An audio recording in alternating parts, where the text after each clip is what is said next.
Don't skip this video. This court case has a twist you'll never see coming. By the end, you'll have to decide whether the judge got it right. Stay tuned. Let's go. I am suing Ms. Reynolds because she failed to be honest about her matchmaking services. I am a woman who has high-profile circles. I am a Harvard MBA graduate. I work at the top finance company in New York, and I run in elite circles. I live a very full life that I'm grateful for, but because I'm so busy, I don't have time to find the man of my dreams. So I did a little research and decided to find some matchmaking services, and Ms. Reynolds' website came up and it looked appealing, very aesthetically pleasing. The reviews were positive, so I decided to give her a call. So we had a consultation call. I shared with her what it was I was looking for, and she was, what is that? I am looking for a very attractive man, a model-esque type. You said model-esque type? Model-esque type, that's correct. So like the Boris Kojos, the Michael Ealy's, the Morris Chestnuts, that's typically what I'm looking for, which may be why I'm still single, because there's no ring on this finger. So I was trying to keep an open mind. Okay. And when she said that for... Other than looks, though, just because this is going to be important to what I'm going to have to evaluate today. Absolutely. You know, we want a very good-looking man. Yes. How do you feel about what he does for a living? Can he have children? Absolutely. Age? Yes. So with Ms. Reynolds' services, she says that she pairs her clients people with similar values and lifestyles. Okay. So a man who's faith-oriented, who's a leader, who's a hard worker, who is at least an executive that has had at least an executive, yes, that has had at least 8 years of experience. C-suite level. Yes, exactly. And someone into fitness and health, because I take care of myself and I want a partner to match that. So Ms. Reynolds shared with me that she does not provide photos. She will email profiles, and I was open to that, but I continued to reiterate, can you give me the man with the values, especially with the faith base and the health and fitness? And she assured me that she could, and that was further from the truth. So at what point did you realize you and Ms. Reynolds weren't aligned? First date. The first date, Your Honor. And I wrote this down to make sure. Go ahead and give the folder, ma'am, to Elijah so I can see. Here you are, Elijah. Thank you. So, yes, ma'am, I want you to take a look at match profile number 1. So she shared with me that... Hold on, Ms. St. James. Hold on, Ms. Executive. I'm getting ahead of myself. My apologies, Your Honor. No, you're fine. I want to be able to follow along with you. There's a lot going on here. The first thing I want the court to know I'm looking at is the receipt that does show that you paid Ms. Reynolds $7,500 on your credit card for her matchmaking services. I do want it noted, though, it says no refund policy acknowledged at purchase. Yes, that is correct. But also on her website, as well as our consultation call, she assured me that she would find me a man that matched the values, education levels, and lifestyle, and that did not happen at all. So this is important.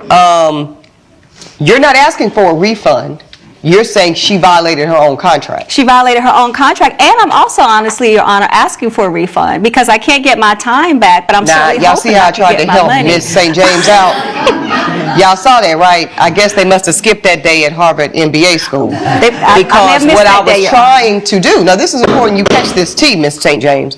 I was trying to create, essentially, a escape valve for you that would allow you to seek recovery, even though you did, even though you did pay and acknowledge that there was a no refund policy. So I was trying to create an alternative argument for you to be seeking relief.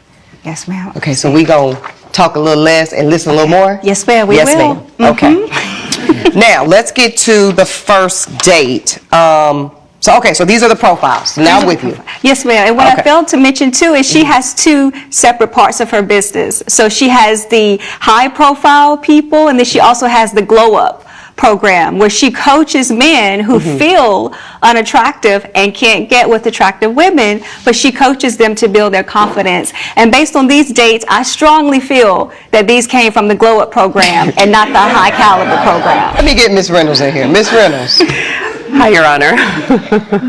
I think you got some explaining to do, Ms. Reynolds. Okay, so talk to me. Let's start with the first part of your business program, which is the matchmaking.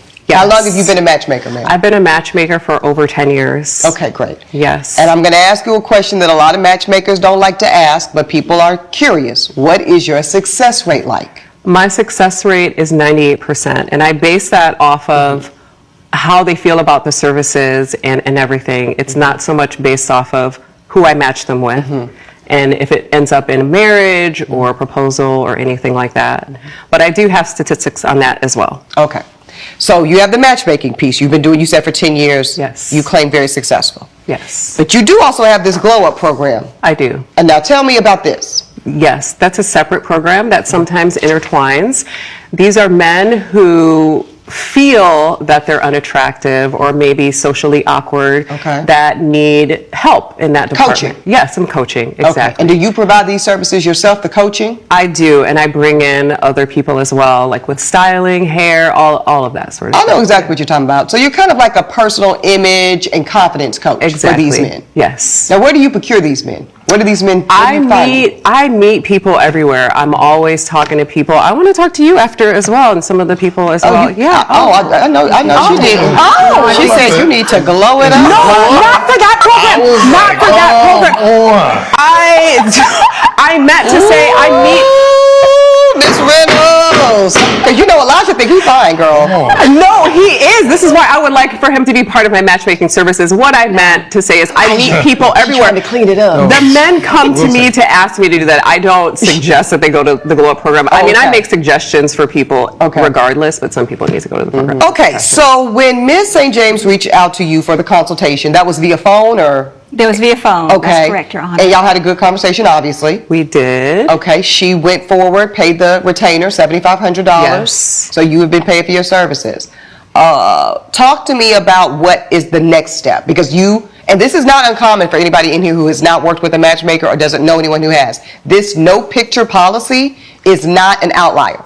Right. You're just trying to get her and all of your clients to focus on the other attributes in the profile, correct? Yes, and attributes as more in character as well, because Yes. Veronica tends to focus as well on the type of work that they do. Okay. Okay, so let's start with bachelor number one. Evan T., Heritage Operations Landlord Specialist, Land Stewardship Specialist. Devoted his life to managing and optimizing multiple acre agricultural environments with a focus on heritage preservation. And so this is sounds like altruistic work and Yes, very very nice. grounded. His work requires discipline, physical strength, deep understanding. Okay, what did you think of this first bachelor, ma'am? Well, as you said, Your Honor, Evan T., she described him as Heritage Operations and Land Stewardship Specialist when he was really a sharecropper. Now, there's nothing wrong with sharecroppers. My grandparents were sharecroppers, but when I'm paying almost $8,000 and giving you specificities of what I'm looking for, Ma'am, I want you to turn around and see the young lady behind you. She is falling out. I think many of us in this room have not heard even the term sharecropper used in a modern day context, probably in all of our life. yes, Your Honor. You have just taken our breath away, man. Where are you from? I'm from North Carolina originally, but New York now. Okay. I thought you was going to say the Mississippi Delta child. The way No. you talk. And I say that as somebody who's originally from Louisiana, so I say that with L-O-V-E, love. Okay. So you're saying that Evan T. was not up to your It was professional not up to standard. my professional standards, and not only that, as Ms. Reynolds said, I was trying to keep an open mind, to not focus so much on looks. But we met at a nice five-star restaurant, and clearly he came from the farm because he had his bib overalls on, his plaid shirt, his boots were stomping. I heard him before I saw him. So I said, what type of match is this? He was very childish, not confident. Who and- picked up the tab? He did pick up the tab, so I will give him that much. But the Okay. conversation was dry. Okay. He lacked confidence and not very attractive, Your Honor. Again, looks aren't everything, but So number one was not a match. number one was not a match. Okay, well, you know, first time ain't gonna be everything. So let's go on to bachelor number two. It got worse as it continued, Your Honor. It got worse from the sharecropper. It got worse from the sharecropper, Your Honor. So the next gentleman, whose name was Marcus L., Ms. Reynolds said that he was a community logistics and inventory systems coordinator. He was a grocery store stocker. Yeah, these titles are getting a little suspect. Thank you, Your Honor. Miss very Miss Reynolds. misleading. Miss Reynolds. Okay. Can we talk about I can these explain. titles? Yes. So It's here's the looking thing. fishy. Yeah.